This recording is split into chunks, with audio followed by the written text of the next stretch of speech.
Hello student, welcome to online classes. मैं संजय कुमार। हम +2 के अंदर राजनीति का टॉपिक पढ़ रहे थे यूएनओ। आगे कंटिन्यू पढ़ते हैं। देखो, यूएनओ के बारे में बता चुके हैं। इसकी स्थापना क्यों की गई थी, कब की गई थी, कैसे की गई थी, कौन सी परिस्थितियाँ थी पूरे विश्व के अंदर। क्योंकि यूएनओ एक वो है जो पूरे विश्व की संस्था है, ठीक है? उसका कोई रीजन था। आगे हम पढ़ते हैं। जो संयुक्त राष्ट्र संघ के अंदर हम अंग पढ़ रहे थे। टोटल क्या पढ़ रहे थे? संयुक्त राष्ट्र संघ के अंग की बात कर रहे थे। अंगों की हम बात करें तो हमने पढ़े थे 6 अंग होते हैं इसके अंदर फर्स्ट हम महासभा कर चुके थे। तो दूसरा जो हमारा चल रहा था वो चल रहा था सुरक्षा परिषद। और सुरक्षा परिषद के बारे में आपको बता चुका हूँ। ये एक कार्यकारी संस्था है और ये हमेशा क्या रहती है, बैठक में ही रहती है। जैसे हमने बात की थी महासभा की बैठक होती है, वो प्रत्येक वर्ष सितंबर के तीसरे मंगलवार को होती है। लेकिन सुरक्षा परिषद एक वो है जो बैठक में ही रहती है, क्योंकि पूरे विश्व में शांति स्थापित करने का जो मेन उत्तरदायित्व है वो सुरक्षा परिषद का ही है। तो इसके अंदर 15 सदस्य होते हैं। इसके अंदर 5 मेंबर तो वो होते हैं जो स्थायी होते हैं, जैसे हमने बात की अमेरिका, ब्रिटेन, चीन, फ्रांस और रूस। और अन्य 10 सदस्य वो होते हैं जो अस्थायी होते हैं, जिनका निर्वाचन 2 वर्ष के लिए महासभा के द्वारा किया जाता है, ठीक है। उसके बाद हमने सुरक्षा परिषद के बारे में, इसके कार्य के बारे में पढ़ लेते हैं, शक्तियों के बारे में पढ़ लेते हैं। देखो, अगर हम सुरक्षा परिषद की शक्तियों की बात करें, उनके कार्यों की बात करें, तो सिंपल सी बात है। क्योंकि मैंने आपको कहा था प्रत्येक अंक का पहला कार्य तो आप यही लिखोगे, पूरे विश्व में शांति स्थापित करना। और यही सुरक्षा परिषद का है, क्योंकि मेन उत्तरदायित्व वो सुरक्षा परिषद का ही है। तो मुख्य उत्तरदायित्व है ना, वो सुरक्षा परिषद का ही है, पूरे विश्व में शांति और सुरक्षा स्थापित करना। अगर हम नेक्स्ट बात करें, जो नियम बने हुए हैं, चार्टर है जो हमारा, जो संविधान है यूएनओ का, उस चार्टर के अकॉर्डिंग क्या करना, उन नियमों को क्रियान्वित करना। जो नियम है क्रियान्वित, इसका मतलब लागू करना। क्योंकि क्रियान्वित करने का और लागू करने का जो मेन कार्य होता है वो जो कार्यपालिका के रूप में काम करती है। इसका मतलब जो एक प्रशासन करती है, ठीक है, जिसका मेन उत्तरदायित्व होता है, वो क्या करता है, उसको क्रियान्वित करता है, उन नियमों को, कानूनों को जो महासभा या अन्य संगठन जो बनाते हैं। उसके बाद करिए हम विवादों का शांतिपूर्वक निपटान। विवादों का, जो विवाद हुए हैं पूरे विश्व में, अगर कोई 2 राज्यों के देश के मध्य कोई विवाद शुरू हो जाए, ठीक है, जैसे भारत और पाकिस्तान का विवाद चल रहा था, भारत चीन का विवाद चल रहा है, उन विवादों का निपटारा शांतिपूर्वक करना, ये भी एक सुरक्षा परिषद की कार्य है, शक्तियाँ है। यानी बिल्कुल सिंपल है, कोई दिक्कत नहीं है। क्योंकि तो यूएनओ की स्थापना ही पूरे विवाद को समाप्त करने की, विवादों को शांतिपूर्वक हल करने की, युद्ध न करने की, क्या दूसरे देश को नुकसान न पहुंचाने की, इसलिए तो यूएनओ की स्थापना हुई थी। इसका मतलब कार्य वही होंगे जो यूएनओ के उद्देश्य थे, यूएनओ को कार्य थे। तो ज़्यादा इसके अंदर मैटर नहीं है, अलग अलग याद करने की आवश्यकता नहीं है आपको, क्योंकि यूएनओ का कार्य आपको पता है। और यूएनओ का जो मुख्य कार्यों को क्रियान्वित करने का उत्तरदायित्व है ही सुरक्षा परिषद का। तो सुरक्षा परिषद के वही कार्य है। देखो, ये है सुरक्षा परिषद। अगर आपको इसके अंदर एक बात और करें हम, सुरक्षा परिषद की मूल्यांकन की, हम इसके मूल्यांकन की बात कर दें तो वैसे तो देखो, पूरे विश्व में शांति स्थापित करने का और सुरक्षा स्थापित करने का जो उत्तरदायित्व है वो सुरक्षा परिषद का है। लेकिन सुरक्षा परिषद अपने कार्यों में लगभग असफल रही है। इसका रीजन है, क्योंकि मैंने पहले ही कहा था कि उसमें 5 देश ऐसे हैं जो वीटो पावर है जिनके पास, और वीटो पावर के कारण ये अपना कार्य सही तरीके से नहीं कर पा रही, ठीक है। मान लो शीत युद्ध के दौरान तो कहते हैं सुरक्षा परिषद को लकवा लग चुका था। लकवा मतलब कि वो काम कर ही नहीं रही थी। अगर, क्योंकि 2 एंटी राज देश थे, एक तो अमेरिका और एक सोवियत संघ, और दोनों के पास ही वीटो थी। अगर कोई प्रस्ताव लेके आता तो एक जना वीटो कर देता। अगर सोवियत संघ लाता तो अमेरिका, अमेरिका लाता तो सोवियत संघ वीटो कर देता। यानी वीटो का सबसे ज़्यादा यूज हुआ था। इसके कारण सुरक्षा परिषद कोई काम ही नहीं कर पा रही थी, क्योंकि मैंने बताया था एक बार जो वीटो के अंदर मना कर देना कोई देश, उसके बाद वीटो पावर है, तो वो प्रस्ताव ही क्या हो जाता है, रद्द हो जाता है। इसके कारण सुरक्षा परिषद को कहते हैं लकवा लग चुका था। और सबसे बड़ा झटका तब लगा जब हमने बात की थी 1950 की। क्या था? शांति के लिए संकल्प या एकता प्रस्ताव पढ़ा था ना हमने 1950 में। इसके द्वारा जो दायित्व सुरक्षा परिषद का है शांति स्थापित करने का, यदि वीटो के कारण वो नहीं कर पा रही है ऐसा, यानी वो असफल हो रही है, तो वो काम कौन करेगा? महासभा करेगी। यानी वो शक्ति किसके पास आ गई? महासभा के पास। जो पहले सुरक्षा परिषद के पास शक्ति थी वो किसके पास आ गई? महासभा के पास। इसका मतलब यहाँ पर भी सुरक्षा परिषद क्या हो चुकी है, थोड़ी कमजोर हो चुकी है, क्योंकि उसकी पावर अब महासभा के पास आ चुकी है। ठीक है, तो ये इसका मूल्यांकन है, क्योंकि इसका मेन उत्तरदायित्व तो रखा गया, लेकिन फिर भी वो अपने कार्यों में असफल हो रही है। कारण क्या है, वित्तों के कारण, क्योंकि वित्तों के कारण कोई प्रस्ताव पास नहीं हो रहा था। और दूसरी बात मैंने बता दिया, 1950 के द्वारा सुरक्षा परिषद की जो शक्ति है वो महासभा को दे दी गई शांति स्थापित करने के लिए। ठीक है, क्योंकि सुरक्षा परिषद तो काम कर नहीं पा रही थी, क्योंकि वहाँ पर तो विटो हो रहा था, कोई प्रस्ताव पास ही नहीं हो रहा था। इसके कारण इसको शक्ति को कहाँ दे दिया गया, महासभा को दे दिया गया। उसके बाद नेक्स्ट बात करते हैं हम। 2 अंक कंप्लीट हो चुके हैं हमारे, महासभा और सुरक्षा परिषद। अगर हम तीसरे अंक की बात करें तो अंतर्राष्ट्रीय न्यायालय।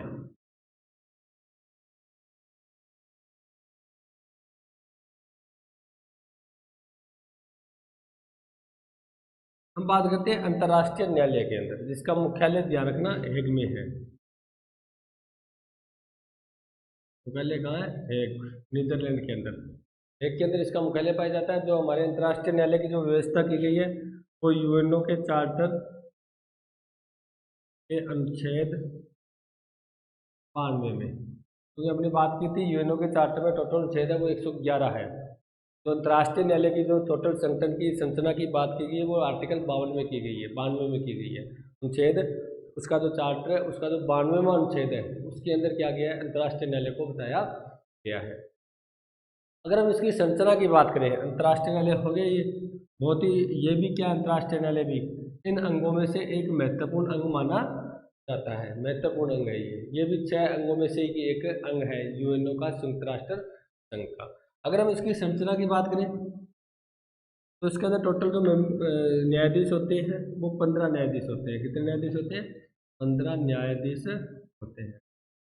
ये 15 न्यायाधीश चुने जाते हैं, नियुक्त किए जाते हैं, वो कौन होते हैं, जो नैतिक चरित्र से उच्च होते हैं, जिनको विधिवेता का, विशेष रूप से न्याय का, कानून का ज्ञान होता है। ठीक है, और जिस देश से चुने जाते हैं वह उस देश के सदस्य नहीं रहते, वो पूरे विश्व के सदस्य हो जाते हैं, क्योंकि वो यूएनओ में चुने जाएंगे। यूएनओ में चुने जाएंगे तो वो फिर अगर उस देश के वो मेंबर बने रहेंगे तो ऐसी स्थिति में तो क्या होता है, वो अपने देश के प्रति कर्तव्यशील रहते हैं। ठीक है ना, भेदभाव करेंगे वो, इसीलिए वो क्या होते हैं, जैसे वो चुन लिए जाते हैं वैसे वो अंतर्राष्ट्रीय सदस्य हो जाते हैं, यानी वो अपने राष्ट्रीयता को छोड़ देते हैं। वैसे तो होती तो राष्ट्रीयता है, लेकिन राष्ट्रीय की भावना को नहीं रहती उसमें। ऐसा नहीं है वो अपने राष्ट्र का पक्ष लेता हो, वो एक अंतर्राष्ट्रीय व्यक्ति बन जाता है, पूरा विश्व का व्यक्ति बन जाता है। उसके बाद हम बात करें राष्ट्रीयता का जो विचार होता है, वो बिना राष्ट्रीयता के विचार से वो क्या करता है, वो अपना कार्य करता है। उसके बाद तदर्थ न्यायाधीश भी होते हैं। तदर्थ न्यायाधीश होते कौन से हैं, वो होते हैं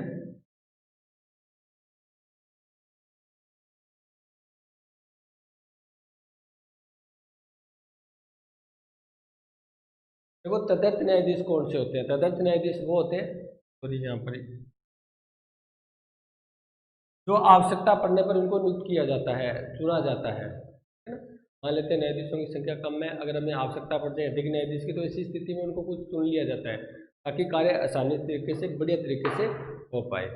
अगर हम इसके न्याय जो अंतर्राष्ट्रीय न्यायालय इसके कार्यकाल की बात करें न्यायाधीशों का, तो न्यायाधीशों का कार्यकाल होता है वो 9 वर्ष का होता है। कितने वर्ष का होता है, 9 वर्ष का। लेकिन ये सिस्टम कैसे चलता है, ये चलता है प्रत्येक 5 वर्ष के बाद 3 न्यायाधीश सेवानिवृत्त हो जाते हैं, ये ध्यान रखना। ऐसे नहीं है भी एक बार 9 चुने गए तो सिर्फ उनके 9 का 9 इकट्ठे ही कार्यकाल पूरा होगा, ऐसा नहीं है। ऐसा नहीं है भी 9 का कार्यकाल पूरा हुआ फिर 9 और चुने गए। प्रत्येक 5 वर्ष के बाद 3 न्यायाधीश क्या करते हैं, न्यायाधीश चुने जाते हैं। ठीक है, 3 न्यायाधीश क्या हो जाते हैं, सेवानिवृत्त हो जाते हैं, फिर 3 न्यायाधीश चुन लिए जाते हैं, फिर अगले 5 वर्ष के बाद फिर 3 न्यायाधीश सेवानिवृत्त हो जाते हैं, 3 न्यायाधीश चुन लिए जाते हैं, फिर अगले 5 साल के बाद फिर 3 न्यायाधीश सेवानिवृत्त होते हैं, 3 न्यायाधीश चुन लिए जाते हैं। यानी इस प्रकार चलता है इसका। वैसे पूछे आपको सीधा भी एक न्यायाधीश का कार्यकाल कितना होता है, तो न्यायाधीशों का कार्यकाल आप बताओगे 9 वर्ष का होता है। इनके चुनने की प्रक्रिया यानी उनका कार्यकाल पूरा कैसे होता है, प्रत्येक 5 वर्ष के बाद 3 न्यायाधीश क्या हो जाते हैं, सेवानिवृत्त हो जाते हैं, उसके स्थान पर नए न्यायाधीशों को चुन लिया जाता है। और अब बात करें तो भारत के अंदर वर्तमान में जो जोधपुर की है दलवीर सिंह भंडारी, जो जो अंतर्राष्ट्रीय न्यायालय इसके न्यायाधीश बनाए गए हैं। आपके सिलेबस में दलवीर सिंह भंडारी। अब हम अंतर्राष्ट्रीय न्यायालय है जो उनकी शक्तियों की बात करें,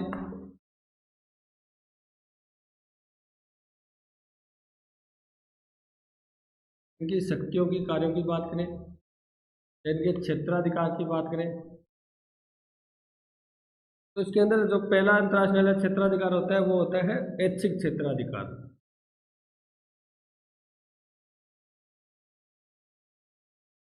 क्या मतलब ये राज्यों पर इच्छा पर डिपेंड करता है, क्योंकि कोई समझौते के द्वारा कोई राज्य इसका सदस्य मेंबर बना है, इच्छा पर डिपेंड करता है कि ऐसे मामले जो ऐच्छिक न्याय जो क्षेत्राधिकार में आते हैं कि वो राज्य वो उस न्यायालय में लेके आए या न लेके आए। मान ले कोई राज्य के पास कोई मामला है, उसकी इच्छा पर डिपेंड करता है देश के, जैसे भारत का अगर कोई मामला आ जाए तो वो उसके भारत की इच्छा पर डिपेंड करता है कि वो अंतर्राष्ट्रीय न्यायालय में लेके भी जा सकता है या कोई अन्य न्यायालयों के अंदर भी वो क्या करा सकता है, फैसला करवा सकता है, यानी अन्य न्यायालयों में भी लेके जा सकता है। जरूरी नहीं है उसको अंतर्राष्ट्रीय न्यायालय में लेके जाना है, वो किसी अन्य न्यायालय में भी उस मामले को लेकर जा सकता है। यानी ये ऐच्छिक क्षेत्राधिकार है, ठीक है, इच्छा पर डिपेंड करता है। सेकंड अब बात करें अनिवार्य क्षेत्राधिकार, इसमें कुछ मुद्दे ऐसे हैं जिनको अनिवार्य बनाया जा सकता है। तो अनिवार्य क्षेत्राधिकार बनाया जा सकता है जो यूएनओ का चार्टर है उसमें आर्टिकल जो 30 है, यानी अनुच्छेद 30, संयुक्त राष्ट्र संघ के चार्टर के अनुच्छेद 30 में उसके अनिवार्य क्षेत्राधिकार को बताया गया है, अनिवार्य क्षेत्राधिकार को बताया गया है, परिभाषित किया गया है। जैसे कुछ मामले जैसे संधि की व्याख्या करना, वो भी एक अनिवार्य क्षेत्राधिकार हो सकता है, या अंतर्राष्ट्रीय कानून से संबंधित कोई पर्सन आ जाए। मैं आपको मामले बता रहा हूँ जो ऐच्छिक तो वो है, देखो वो तो राज्यों पर डिपेंड करते हैं, तो वो उस न्यायालय में लेके जा भी सकते हैं या अन्य न्यायालयों में भी अपने मामले लेके जा सकते हैं। अनिवार्य कुछ मामले ऐसे हैं जिनको अनिवार्य बना सकता है राज्य, जैसे संधि की व्याख्या करना, किसी देश के साथ संधि हुई है वो उस मामले में राष्ट्रीय न्यायालय में लेके जाता है। इस प्रकार अंतर्राष्ट्रीय कानून से संबंधित अगर कोई मुद्दा हो, ठीक है, कोई पर्सन हो, वो भी अंतर्राष्ट्रीय न्यायालय के पास जाता है। अंतर्राष्ट्रीय प्रतिबंधों को भंग करने की अगर बात हो, मान लो कोई देश है जो अंतर्राष्ट्रीय कानूनों को, अंतर्राष्ट्रीय प्रतिबंध जो लगाए गए हैं उनको भंग कर दिया है, तो ऐसी स्थिति में जो क्षतिपूर्ति की बात होती है वो अंतर्राष्ट्रीय न्यायालय के पास जाती है। अंतर्राष्ट्रीय न्यायालय बताएगा कि क्षतिपूर्ति का स्वरूप क्या होना चाहिए, ठीक है। तो ये कुछ अनिवार्य क्षेत्राधिकार है जो आर्टिकल 30 के अंदर है, यूएनओ के आर्टिकल 30 में अनिवार्य क्षेत्राधिकार दिए गए हैं। जैसे संधि की व्याख्या करना, या अंतर्राष्ट्रीय कानून से संबंधित कोई पर्सन हो, या अंतर्राष्ट्रीय प्रतिबंधों को भंग किया गया हो, उससे संबंधित क्षतिपूर्ति का स्वरूप क्या होगा, इसके बारे में बताया गया है। उसके बाद अगर हम देखो 3 हो गए, 2 हो गए ना, तीसरा होता है सलाहकारी क्षेत्राधिकार।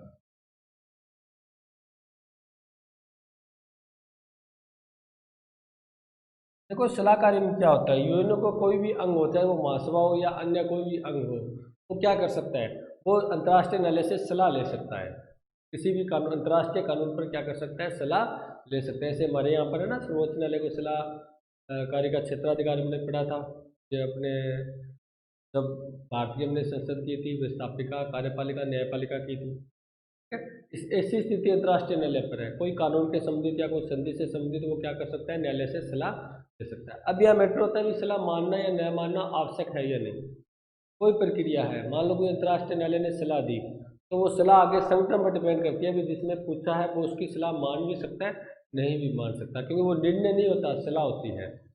निर्णय तो वो होता है जिसको मानना ही मानना पड़ता है, सलाह वो होती है वो उस अंग पर डिपेंड करती है कि उसकी बात माने या न माने, ठीक है। तो ये हो गया इसका सलाहकारी क्षेत्राधिकार, यानी कोई भी अंग यूएनओ का है वो क्या कर सकता है, राष्ट्रीय न्यायालय से सलाह ले सकता है, लेकिन सलाह मानने या न माने वो उस अंग पर डिपेंड करता है। ये तो हो गए 3 अंतर्राष्ट्रीय न्यायालय हो गया, आपका महासभा हो गई, सुरक्षा परिषद हो गई। उसके बाद एक अंग आता है चौथा, न्यास क्षेत्राधिकार। तो न्यास जो आपका अंग है, ठीक है, ये न्यास काउंसिल कहते हैं या परिषद कह सकते हो आप, न्यास परिषद। देखो ये अंग क्या है, ये अंग वैसे तो आप अगर इसके बारे में थोड़ी बहुत चर्चा करें तो यूएनओ का यूएनओ के जो 6 अंग हैं उनमें से एक अंग है ये, एक अंग है, लेकिन ये स्वतंत्र रूप से कार्य नहीं करता, ये ध्यान रखना। बाकी अंग तो क्या करते हैं, स्वतंत्र रूप से काम करते हैं, स्वतंत्र रूप से काम नहीं करता, ये किसी के अधीन काम करता है। यानी हम कह सकते हैं ये महासभा के सहायता के रूप में काम करता है। महासभा जो अंग था ना, उसके सहायक के रूप में काम।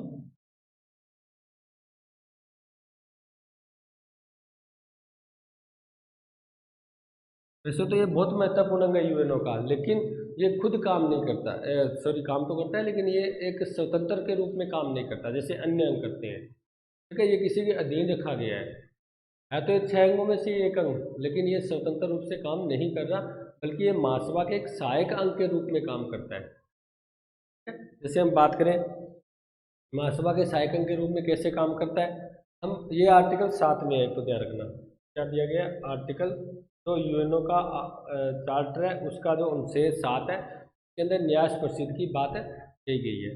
महासभा के सहायक अंग के रूप में ये एक असामरिक जो ट्रस्ट होते हैं, ठीक है, भू क्षेत्रों के प्रशासन का निरीक्षण करता है। असामरिक भू क्षेत्र, असामरिक ट्रस्ट भू क्षेत्र होते हैं उनका निरीक्षण करता है ये। देखो कैसे, जब इनका इसका निर्माण किया गया था ना, तो बहुत से देश ऐसे थे जो अविकसित थे, जो अपना विकास नहीं कर पा रहे थे, प्रत्येक क्षेत्र में वो पिछड़े हुए थे। उनका विकास के लिए उन क्षेत्रों को क्या किया गया, बड़ी बड़ी महाशक्तियों के अधीन रखा गया था। जैसे कुछ चीन को दे दिया, कुछ अमेरिका को दे दिया, कुछ सोवियत संघ को दे दिया। उनका ये ड्यूटी लगाई गई थी कि आपको इन क्षेत्रों का विकास करना है, आर्थिक सामाजिक शैक्षिक जो भी है। जैसे इनका विकास हो जाए वैसे आप इसको क्या कर दो, स्वतंत्र कर दो।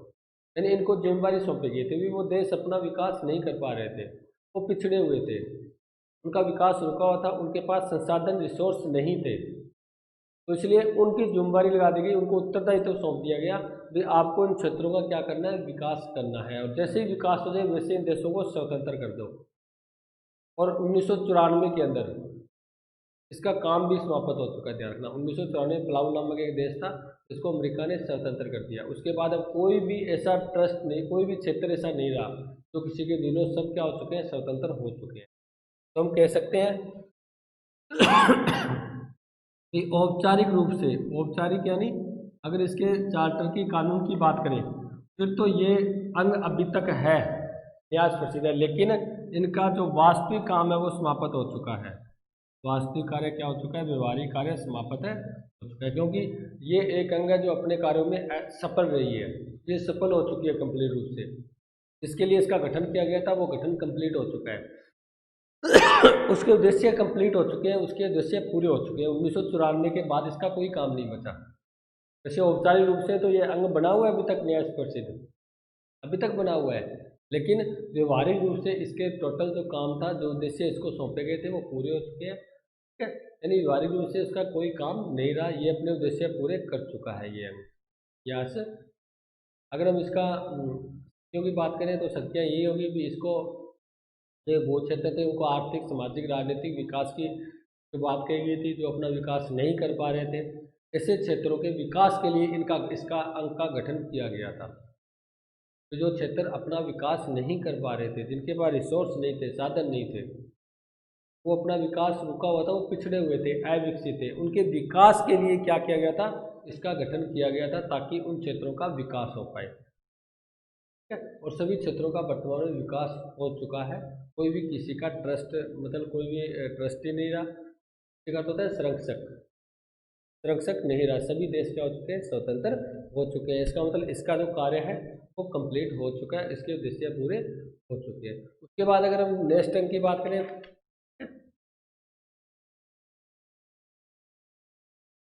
महासभा हो चुकी है, सुरक्षा परिषद, अंतर्राष्ट्रीय न्यायालय, न्याय परिषद। आगे आता है एक आर्थिक तथा सामाजिक परिषद, आर्थिक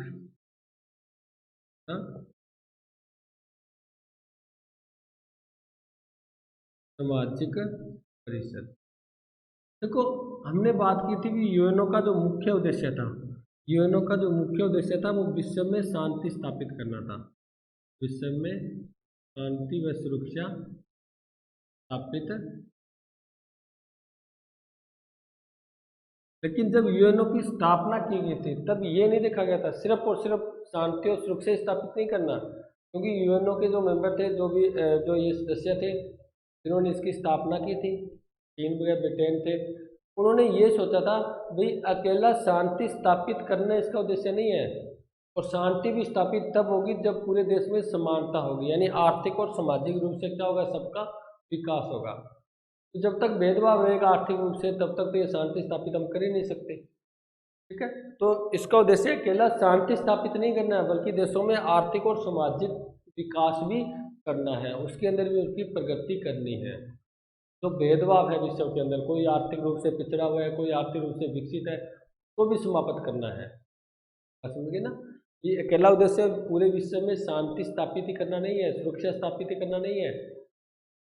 और उनका ये था भी जब तक शांति और सुरक्षा स्थापित ही तब होगी जब पूरे विश्व के अंदर समानता होगी, आर्थिक रूप से भेदभाव नहीं होगा, सामाजिक रूप से भेदभाव नहीं होगा, तभी तो शांति स्थापित होगी ना।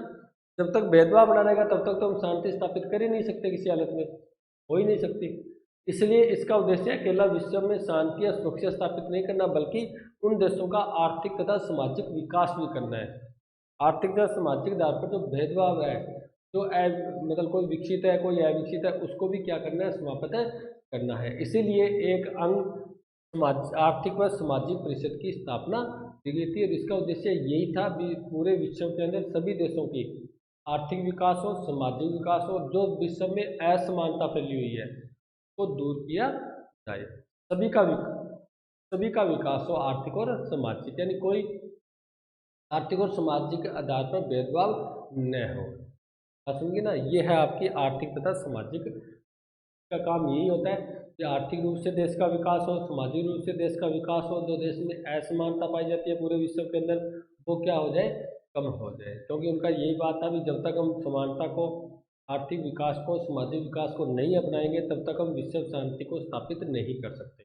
आप इसमें यही लिखोगे कि यूएनओ का, संयुक्त राष्ट्र संघ का जो मुख्य उद्देश्य था विश्व में शांति और सुरक्षा स्थापित करना, लेकिन इसका एकमात्र उद्देश्य नहीं था, ये अन्य उद्देश्य भी थे कि अकेला यही नहीं था कि विश्व में शांति स्थापित करना, बल्कि ये भी था कि आर्थिक और सामाजिक रूप से सभी देश का विकास करना, सभी देश का विकास करना। और यूएनओ कर रहा है, यूएनओ क्या करता है, उनको आर्थिक सहायता देता है, सामाजिक रूप से इसमें उनके विकास की जाती है, अगर भेदभाव होता है उसको मिटाता है, समानता लेके आता है। यानी ये जो आर्थिक और सामाजिक विकास का जो मेन मुद्दा होता है वो इसी परिषद के पास होता है। ठीक है, यही देखती है, पूरा निरीक्षण करती है विश्व का भी, किसका विकास करना है, किसको सहायता की आवश्यकता है, ठीक है, किसके देश में कितना भेदभाव पाया जाता है, किसका विकास रुका हुआ है, और उसके आधार पर क्या करती है, उसका आर्थिक और सामाजिक विकास। ये 5वां हो गया। छठा अंक की बात करें हम,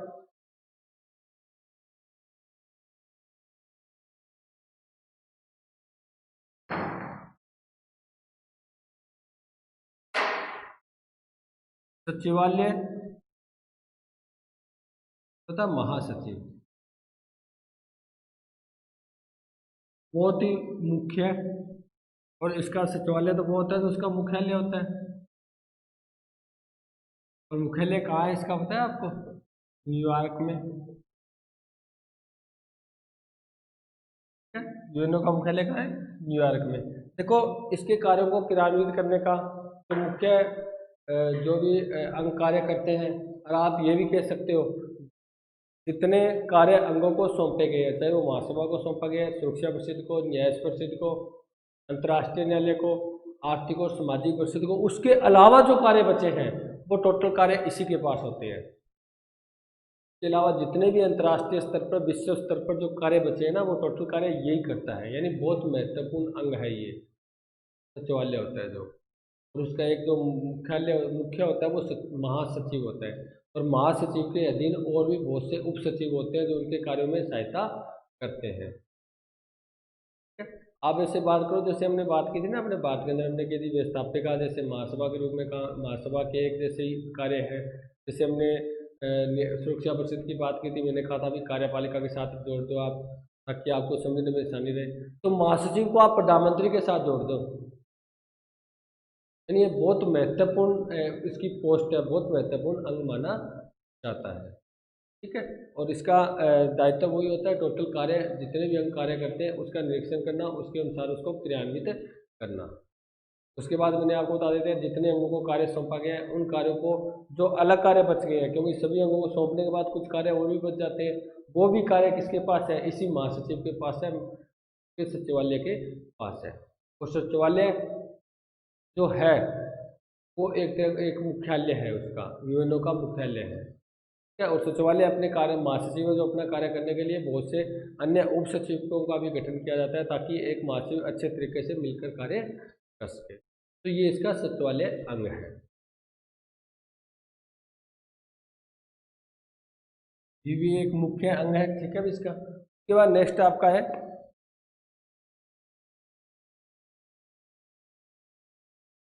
संयुक्त राष्ट्र से संबंधित, यानी जो यूएनओ है, संयुक्त राष्ट्र संघ से संबंधित कुछ अन्य अंगों की बात करें। ये तो 6 अंग तो है मुख्य अंग इसके, क्या है, मुख्य अंग। कुछ अंग ऐसे भी है जो इसके साथ समझौते के द्वारा भी काम करते हैं, इसके सहायक के रूप में काम करते हैं। जैसे मैं वैसे बता देता हूँ, यूनेस्को है, डब्ल्यूटीओ है, वर्ल्ड ट्रेड ऑर्गेनाइजेशन यानी विश्व व्यापार संगठन, डब्ल्यूएचओ है, आईएलओ है, यानी ये वो, यानी जो विश्व जो श्रमिक संगठन है, ठीक है, विश्व व्यापार संगठन है, तो विश्व स्वास्थ्य संगठन है, डब्ल्यूएचओ है, यूनेस्को है, ये वो अंग है जो इसके कार्य, इसके सहायक के रूप में काम करते हैं, या इनके साथ कोई किसी प्रकार का समझौता हुआ है। ठीक है, यानी मुख्य तो 6 अंग ही है इसके, इसके अलावा भी बहुत से अंग है जो क्या करते हैं, इसके सहायक के रूप में काम करते हैं, इसके साथ समझौते के द्वारा काम करते हैं। जैसे बताया डब्ल्यूटीओ, डब्ल्यूएचओ, यूनेस्को, ठीक है, आईएलओ यानी श्रमिक जो संगठन होता है। तो ये कुछ संगठन है जो इसके सहायक के रूप में काम करते हैं। आपको ध्यान रखना, अगर मुख्य अंग तो चाहिए इसके, ये अंग नहीं है इसके, ये तो प्रधान और मुख्य अंग है ना यूएनओ के, वो तो चाहिए सिर्फ, इससे ज़्यादा नहीं पढ़ने आपको। ठीक है, वो तो वो है जो सहायक के रूप में काम करते हैं, जैसे यूएनओ के साथ कोई समझौते के द्वारा काम करते हैं। उसके बाद नेक्स्ट हम बात करें संयुक्त राष्ट्र संघ की भूमिका की बात करते हैं हम। ये हमने इसकी स्थापना तो की है यूएनओ की, इसके लिए तो इसकी भूमिका क्या है भी, वास्तव में इसने अपना, इसका रोल क्या है विश्व शांति में, इसकी बात करते हैं। देखो, हमने पढ़ा था जो प्रथम विश्व युद्ध हुआ था उसके बाद राष्ट्रीय संघ की स्थापना हुई थी, द्वितीय विश्व युद्ध के बाद संयुक्त राष्ट्र संघ की स्थापना हुई थी, क्योंकि राष्ट्रीय संघ अपने कार्यों में असफल हो चुका था। और लगभग 20-22 वर्ष के बाद क्या हो चुका था, द्वितीय विश्व युद्ध शुरू हो चुका था राष्ट्रीय संघ के बाद, बनने के बाद।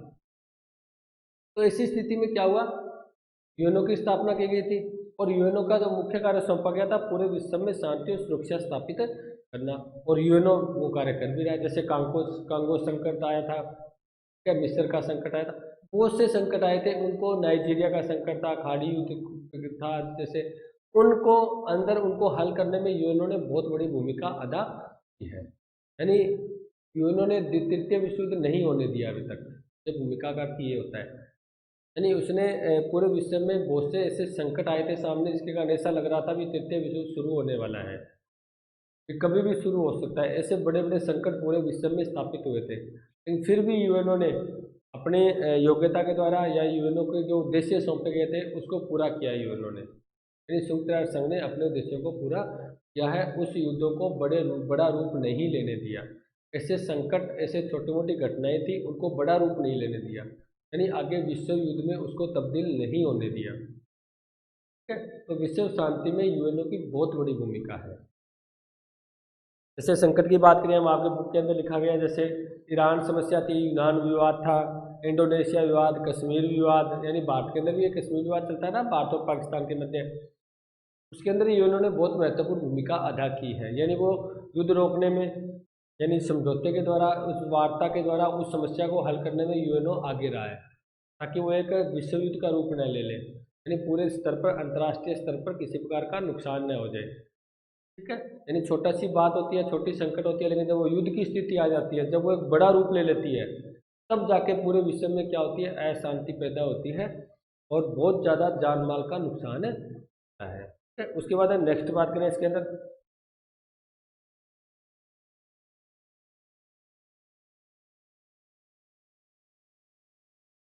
आगे आपका टॉपिक आता है संयुक्त राष्ट्र संघ की, सॉरी एक मिनट, लिंक डाल लेता हूँ मैं।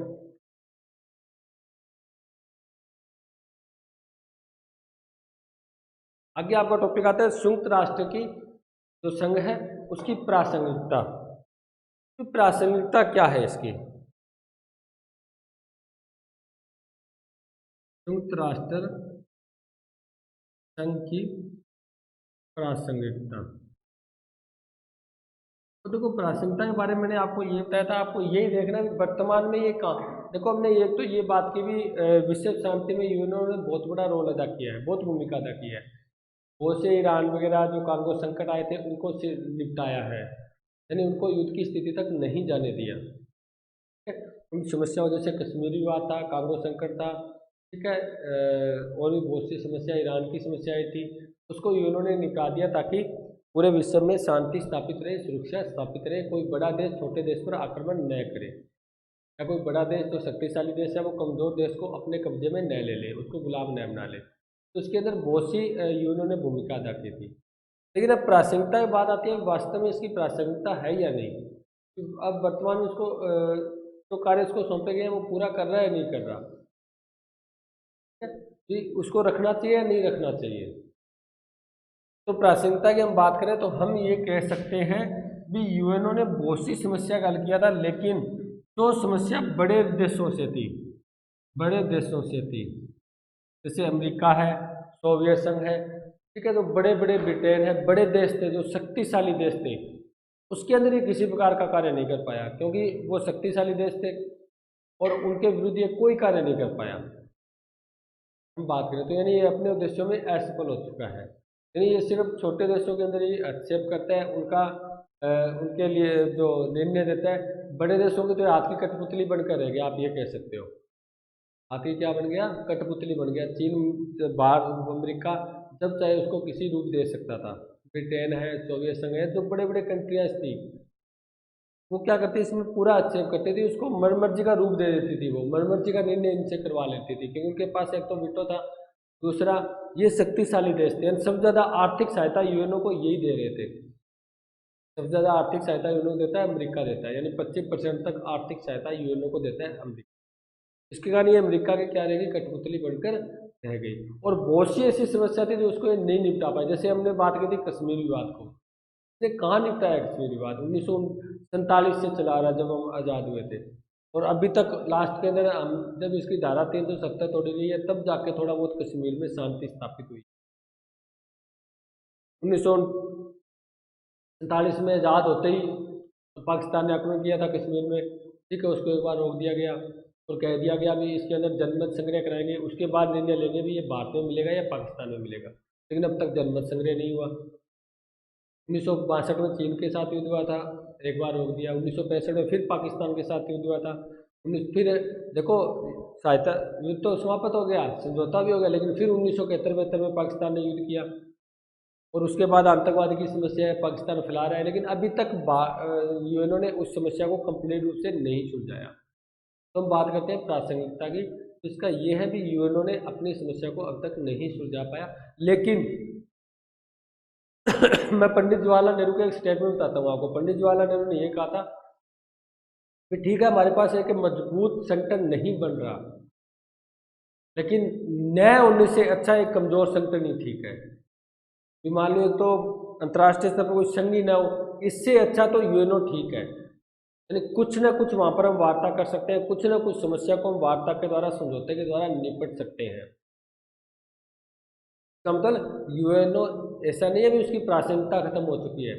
इन्होंने अभी तक बहुत से देशों का मैंने कहा जैसे आर्थिक और सामाजिक परिषद है, तो आर्थिक और सामाजिक परिषद जो यूएनओ का अंग है, उसने देशों का आर्थिक विकास किया है, सामाजिक विकास किया है, भेदभाव खत्म किया है, विश्व में समानता स्थापित की है, और बहुत से जो मुद्दों को उन्होंने शांतिपूर्वक निपटारा भी किया है उनका, ठीक है, विवादों का शांतिपूर्वक निपटारा किया है, और अभी तक ये कर रहा है। देशों के अंदर जैसे आतंकवाद की समस्या है और भी सीमा विवाद चल रहा है, उसके अंदर हस्तक्षेप करके वो क्या कर रहा है, उसको शांतिपूर्वक निपटारा कर रहा है। इसका मतलब यूएनओ की प्रासंगिकता है, यूएनओ अपना एक अच्छे तरीके से भूमिका अदा कर रहा है।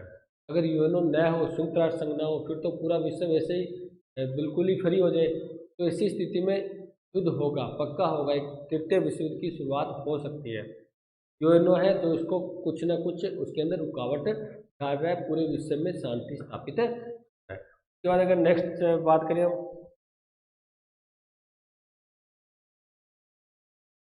देखो प्रासंगिकता होती क्या है, मैं आपको सुनो।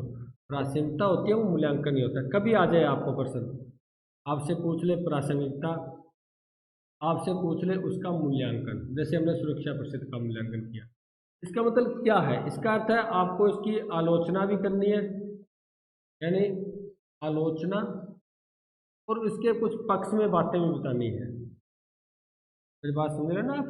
तो कुछ आलोचना भी करना है इसका, यानी उसकी डीमेरिट्स भी बतानी है, दोष भी बताने हैं, कुछ गुण भी बताने हैं, यानी उसके आलोचना और पक्ष दोनों रखने हैं आपको। मूल्यांकन का अर्थ यही होता है, उसका पूरा मूल्यांकन करना कि कहाँ पर वो सफल हुआ है, कहाँ पर असफल हुआ है। ये आपको मैंने क्यों बताया है? इसलिए बताया क्योंकि हमें पता नहीं होता भी, जैसे मान लो आज यूएनओ का मूल्यांकन करो जी, सुरक्षा परिषद का मूल्यांकन करो, हमें पता नहीं होता उस प्रश्न में लिखना क्या है। हमें कुछ हम मूल्यांकन है, लिख हम कुछ और आ रहे हैं। तो मूल्यांकन करते हैं वो कहाँ तक सफल हुआ है, कहाँ तक असफल हुआ है। इसकी शुरुआत करोगे आप असफल से, इस पर्सन मान लो ऐसा आ जाए ना, तो उसकी असफलता से शुरुआत करो। आप कहोगे बहुत से ऐसे विवाद है जो यूनो नहीं निपटा सका। सुरक्षा परिषद का जो मुख्य उत्तरदायित्व सौंपा गया था शांति और सुरक्षा स्थापित करना, विट्टो के कारण वो भी अपना कार्य कंप्लीट रूप से नहीं कर पाई। विट्टो के कारण वो भी अपना कार्य क्या नहीं कर पाई, कंप्लीट रूप से नहीं कर पाई। यूएनओ क्या है, इन बड़ी शक्तियों की हाथ की कठपुतली बनकर रह गया। क्योंकि सबसे ज़्यादा आर्थिक सहायता यही दे रहे थे, सैनिक सहायता भी यही दे रहे थे, क्या ये बड़े देश थे। यूएनओ ने उसी कार्यों में से किया जब वो छोटे देशों से संबंधित हो। अगर बड़ा देश अमेरिका किसी पर आक्रमण कर रहा है, अमेरिका या कुछ और कार्य कर रहा है, तो उसके अंदर वो यूएनओ हस्तक्षेप ही नहीं कर पा रहा था, यूएनओ नहीं रोक पा रहा था, उनका विरोध नहीं कर पा रहा था। ठीक है, और बहुत से ऐसे संकट पैदा हुए जिसको यूएनओ ने अब तक खत्म ही नहीं किया। ऐसे कश्मीर विवाद है, खत्म ही नहीं किया यूएनओ ने, तो लंबा चलाते रहे आगे से आगे। टोटल कितने साल चला था भाई, 1947 में शुरू हो चुका था, अब 2020 आ चुका है। अब जाके वो धारा 370 तोड़ी, तब कुछ शांति उसमें अंदर स्थापित है। ये इसका मतलब विवाद हल कहाँ किया है, यानी विवादों को हल करने में उनकी क्या रही है, असफलता। लेकिन अब उसके अंदर पक्ष की बात करें तो ऐसा भी नहीं है भी उनको ही समाप्त कर दिया जाए। तो ये थोड़ी है भी इसने कुछ कार्य नहीं किया, जब अपने कार्यों में असफल रहा तो उस अंग को समाप्त कर दो।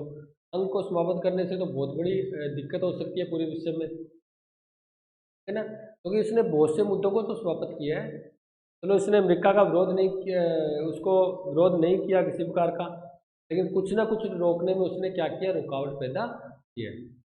अगर कोई संकट आ भी जाए ना, तो उसको विश्व युद्ध में नहीं तब्दील होने दिया, यानी कह सकते हैं पूरे विश्व रूप में इसको तब्दील नहीं होने दिया। कुछ ना कुछ यूएनओ ने क्या लगाई है, इसके अंदर रोक लगाई है, विश्व में शांति स्थापित की है, देशों का आर्थिक सामाजिक विकास किया है, न्याय परिषद ने अपने उद्देश्य पूरे कर लिए हैं।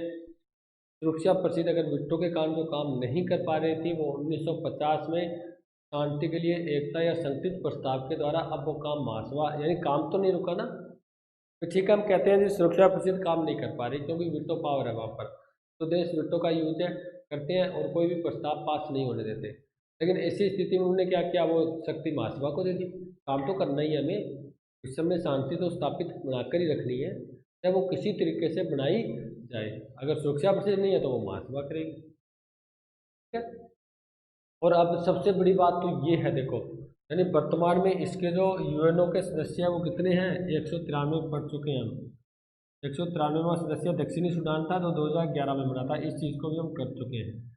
तो मतलब इतने देश बने हुए हैं, यानी इतने बड़े, ये बहुत बड़ा संगठन है। 193 मेंबर है इसके, और इसके मेंबर वही बनते हैं जो पूरे विश्व में शांति स्थापित करने की इच्छा हो जिनको, जो दो देश शांतिपूर्वक रहे, जो शांति स्थापित करना चाहता है पूरे विश्व में। क्योंकि ये मुद्दा क्या होता है, देखो मुद्दा ये होता है कि शांति, देखो अपने जब घर में रहते हैं, अपने पड़ोस में कोई लड़ाई झगड़ा होता है, तो क्या हम शांतिपूर्वक रह जाएंगे, क्या नहीं रह पाएंगे। अगर पड़ोस में शांति होगी तभी हमारे घर में शांति होगी, यही इसमें डिपेंड करता है। अगर पूरे विश्व स्तर पर कोई युद्ध होता है, पूरे विश्व स्तर पर कोई नुकसान होता है, आक्रमण होता है, तो वो अन्य देशों को भी वहन करना पड़ता है भाई। अगर कोई अमेरिका वगैरह युद्ध हो रहा है तो भारत को भी नुकसान वहन करना पड़ेगा, भारत के अंदर भी कुछ ना कुछ नुकसान होगा। तो प्रत्येक देश एक दूसरे पर क्या हो चुके हैं, डिपेंड हो चुके हैं। हम एक दूसरे देश पर आधारित है भाई।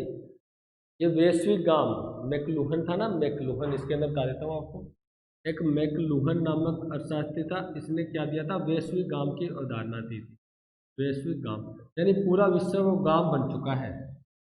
ऐसा नहीं है एक देश में कोई मान लो युद्ध होता है या एक देश में भूकंप आता है या कोई और बाढ़ आती है तो सिर्फ वही देश प्रभावित होगा, उससे अन्य देश भी जो इससे संबंधित है वो भी क्या होंगे, प्रभावित है। ठीक है डियर स्टूडेंट, हमने यहाँ पर यूएनओ कंप्लीट किया। यूएनओ के उद्देश्य, यूएनओ के लक्ष्य, क्यों स्थापना की गई थी, कब की गई थी। यूएनओ के मुख्य अंग 6 आपको याद रखने हैं, महासभा, सुरक्षा परिषद, न्यास परिषद, अंतर्राष्ट्रीय न्यायालय, आर्थिक और सामाजिक परिषद और सचिवालय। ये 6 अंग है। कुछ अन्य अंगों की बात करें उसका नाम याद रखना है, जैसे WHO है, WTO है, यूनेस्को है, ILO है, और भी कुछ अंग हैं जिनके नाम याद करने हैं आपको। उसके बारे में डिटेल से नहीं बताई गई आपके सिलेबस के अंदर। उसके बाद इसकी भूमिका पढ़नी है यूएनओ की, यूएनओ ने कौन कौन से जो विवाद थे जिनको हल किया, जैसे ईरान विवाद है, कश्मीर विवाद है, आप इसकी चर्चा कर सकते हो, कांगो संकट है। उसके बाद इसकी प्रासंगिकता की बात कर सकते हो, भी कहाँ तक ये सफल हुआ है, कहाँ तक ये असफल। ठीक है डियर स्टूडेंट, हम जो नेक्स्ट क्लास में नेक्स्ट क्लास लेसन लेकर मिलेंगे। Thank you.